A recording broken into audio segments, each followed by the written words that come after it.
प्रिय विद्यार्थियों, good morning. आज हम वर्कशीट नंबर 87 को कर रहे हैं। प्यारे बच्चों, हमारी आज की वर्कशीट 6 to 8 के सभी विद्यार्थियों के लिए हैं। विद्यार्थी अपनी वर्कशीट शुरू करने से पहले सबसे ऊपर अपना नाम लिखेंगे और उस साथ में अपने कक्षा अध्यापक का भी नाम लिखेंगे। प्यारे बच्चों, आज की हमारी जो वर्कशीट है ये विभिन्न प्रकार के प्रदूषण से संबंधित है। प्यारे बच्चों, इसमें कुछ चित्र दिए गए हैं। उन चित्रों को पहचान करके हमें उस प्रदूषण का नाम लिखना है कि किस प्रदूषण से संबंधित है और इस प्रदूषण के कारण क्या क्या हो सकते हैं। आइए जानते हैं इस वर्कशीट के बारे में। प्यारे बच्चों, जो आप पहला चित्र देख रहे हैं यहाँ पर, इस चित्र में कारों से निकलता धुआं, कारखानों की चिमनियों से निकलता धुआं, वाहन, पटाखे इस प्रकार से दिखाया गया है। तो अब आप अनुमान लगा सकते हैं जो धुआं निकलता है, धुएं से क्या होता है? धुएं से होता है वायु प्रदूषण। तो हमारा पहला चित्र है वायु प्रदूषण से संबंधित। ठीक है प्यारे बच्चों, तो हम इसमें लिखेंगे वायु प्रदूषण। तो प्यारे बच्चों, अब हम इसके कारणों को लिखेंगे कि वायु प्रदूषण के कारण क्या क्या हो सकते हैं। आगे हम जानेंगे अभ्यास में। हमारा दूसरा नंबर चित्र है, ये है, आप देखिए, ये कुछ बुलबुले से दिखाई दे रहे हैं, ठीक है ना। और ये जो सारी चीज़ें आपने देखा होगा, ये सब कहाँ पर पड़ी रहती? बोतल, ये सब प्लास्टिक बैग, कैरी बैग, ये सब कहाँ रहते हैं?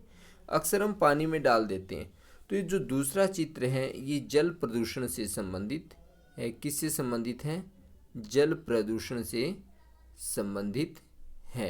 अब आगे हमारा जो तीसरा चित्र है वो आप देखिए, ये भूमि दिखाई दे रही इधर, और भूमि पर कचरा, मलबा, प्लास्टिक, जो भी अपशिष्ट पदार्थ हैं वो हमने एक तरफ से डाल रखे हैं। और लंबे समय तक ये जब भूमि पर पड़े रहते हैं तो वहाँ की जो भूमि है खराब हो जाती है, प्रदूषित हो जाती है। जो हमारा तीसरा नंबर का चित्र है वो भूमि प्रदूषण से संबंधित है।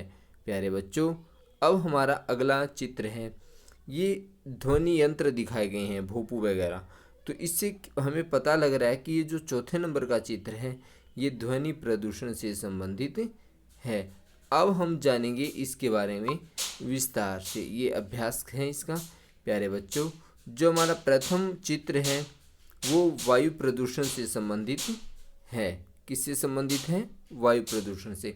अब कारण बताने की वायु प्रदूषण किन किन से होता है, तो कारखानों से निकलने वाला धुआं तथा जो रसायन उनसे निकलते हैं इनसे वायु प्रदूषण होता है। पटाखों के जलने से निकलने वाला धुआं भी वायु प्रदूषित करता है। यातायात के साधन, ये साधनों के धुएं से भी वायु प्रदूषण होता है। प्यारे बच्चों, अब हम प्रश्न नंबर 2 को जानेंगे। जो प्रश्न नंबर 2 हमारा है, चित्र नंबर 2 सॉरी, वो जल प्रदूषण से संबंधित है। किससे संबंधित है? जल प्रदूषण से। और पहला चित्र वायु प्रदूषण से। अब जल प्रदूषण किससे होता है? कारखानों से निकलने वाले तेलीय अपशिष्ट नदियों में डाले जाने से नदियों का जल प्रदूषित होता है।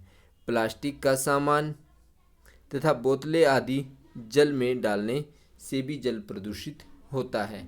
जैसे कैरी बैग डाल दिया, प्लास्टिक का कोई भी है, बोतलें डाल दी, या जो भी हम चीज़ें खाते हैं, खाद्य पदार्थ, वो डाल दिए, तो इन सब से जल प्रदूषित होता है। पुष्प एवं पूजा सामग्री, जैसे हमने पूजा में चढ़ाए हुए पुष्प वगैरह यदि हम डाल देते हैं जल में, नदी में, तालाब में, तो उस स्थान का जल भी जो है प्रदूषित होता है।